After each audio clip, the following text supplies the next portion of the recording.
School কলেজের ছাত্ররা 18 plus হলে নিতে পারবে সেনাবাহিনীর ট্রেনিং। তারাও হতে পারবে সাময়িক সময়ের জন্য প্রশিক্ষণীয় সৈন্য। মূলত ভারতকে টার্গেট করে এই প্রস্তাবটি দেওয়া হয়েছে।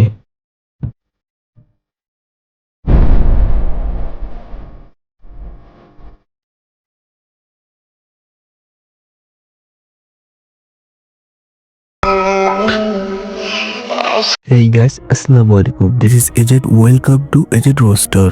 তো কেমন আছো তোমরা? আমি জানি কেউই ভালো নেই, কারণ সবারই এখন রক্ত গরম, কারণ ভারত নাকি চট্টগ্রাম দখল করতে চায়। বাংলাদেশিদের উল্টো করে ঝুলিয়ে সোজা করার হুমকি দিলেন ভারতের কেন্দ্রীয় স্বরাষ্ট্রমন্ত্রী অমিত শাহ। ভারতের কেন্দ্রীয় স্বরাষ্ট্রমন্ত্রী অমিত শাহের বক্তব্যের তীব্র প্রতিবাদ জানিয়েছে বাংলাদেশ। চট্টগ্রামের বিষয়টা পরে দেখা যাক। আগে চলে 2001 সালে যখন 8 জন সেনাদের কাছে ভারতের 500 জন সৈনিক পরাজিত হয়েছিল। ঘটনাটি ঘটে বাংলাদেশের কুড়িগ্রাম জেলার একটি গ্রামে। 18 এপ্রিল গ্রাম দখল করার উদ্দেশ্যে আনুমানিক কয়েকশো বিটিএফ সদস্য বাংলাদেশের ভিতরে প্রবেশ করে। বাংলাদেশের বিডিআর ক্যাম্পে তখন মাত্র 8 জন সৈন্য ছিল, আর ভারতের এই কয়েকশো সৈন্য মাত্র 8 জন সৈন্যের কাছে পরাজিত হয়েছিল একটা ছোট্ট গ্রাম দখল করতে। আর চট্টগ্রাম তো ছেড়েই দিলাম।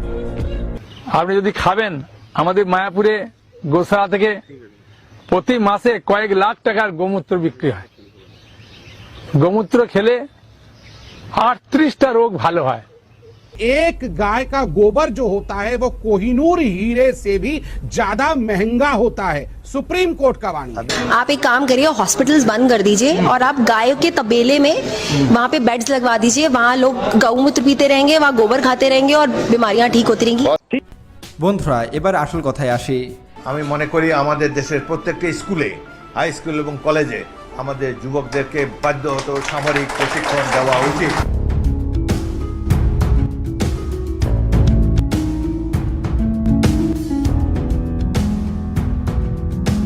ডক্টর মোহাম্মদ ইউনূস বলেছেন যেন প্রাপ্তবয়স্কদের ট্রেনিং দেওয়া হয়। বাংলাদেশে 18 বছরের উপরে প্রাপ্তবয়স্কদের সেনাবাহিনীর সামরিক প্রশিক্ষণ সেনাবাহিনীর কাঁধে কাঁধ ধরে চলতে পারার জন্য তার জন্য প্রস্তুত করা হয়। ভবিষ্যতে যেন প্রাপ্তবয়স্ক যুবকরা সেনাবাহিনীর কাঁধে কাঁধ মিলিয়ে চলতে পারে, তাই স্কুল কলেজের যুবকদের জন্য প্রশিক্ষণের ব্যবস্থা করবে সরকার।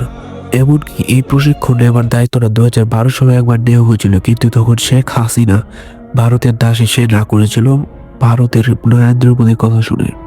আর এই কথাটি কিছুদিন আগে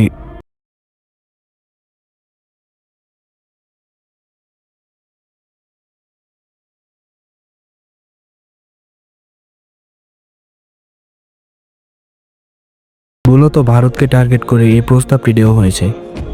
এই দেশপ্রেমিক তরুণদের সাময়িক প্রশিক্ষণ দিলে ভবিষ্যতে কাজে লাগবে, এটা বাংলাদেশ সেনাবাহিনী মনে করছে এখন। কারণ বাংলাদেশ সেনাবাহিনী যা দেখেছে তাদের আন্দোলন সম্পর্কে, তারা ইতিমধ্যে বুঝে গেছে বাংলাদেশের তরুণরাই বাংলাদেশের গর্ব। ত্রিপুরাটা সমস্ত দিক দিয়ে খুবই ইম্পর্টেন্ট। ত্রিপুরাটা যদি বাংলাদেশের হয়ে যায়, বাংলাদেশের এই মুহূর্তে রাঙ্গামাটি থেকে সিলেট যেতে অনেক টাকা দিতে হয়। তার একটাই কারণ, সিলেট থেকে রাঙ্গামাটি যেতে অনেকটা পথ ঘুরতে হয়। আমি আপনাদেরকে বোঝাচ্ছি, সিলেট থেকে রাঙ্গামাটি যেতে সোজাসুজিভাবে হিসাব করলে দূরত্ব হয় 40 কিলোমিটার, আর মাঝখানে দাদাদের ত্রিপুরা থাকায় আমাদেরকে প্রায় 400 কিলোমিটার ঘুরে যেতে হয়। এই ত্রিপুরাটা যদি বাংলাদেশের হয়ে যায় তাহলে এই ডিস্টেন্সটা অনেকটাই মিটে যাবে। আর তাছাড়া ত্রিপুরাটা হচ্ছে খুবই সেন্সিটিভ একটি জায়গা, তাই ওই ত্রিপুরাটা আমাদের লাগবে, ওটা আমাদের চাই। আমি আপনাদেরকে বলতেছি, এই ত্রিপুরাটা যদি আমাদের হয়ে যায় তাহলে আমাদের অনেক টাকা বেঁচে যাবে।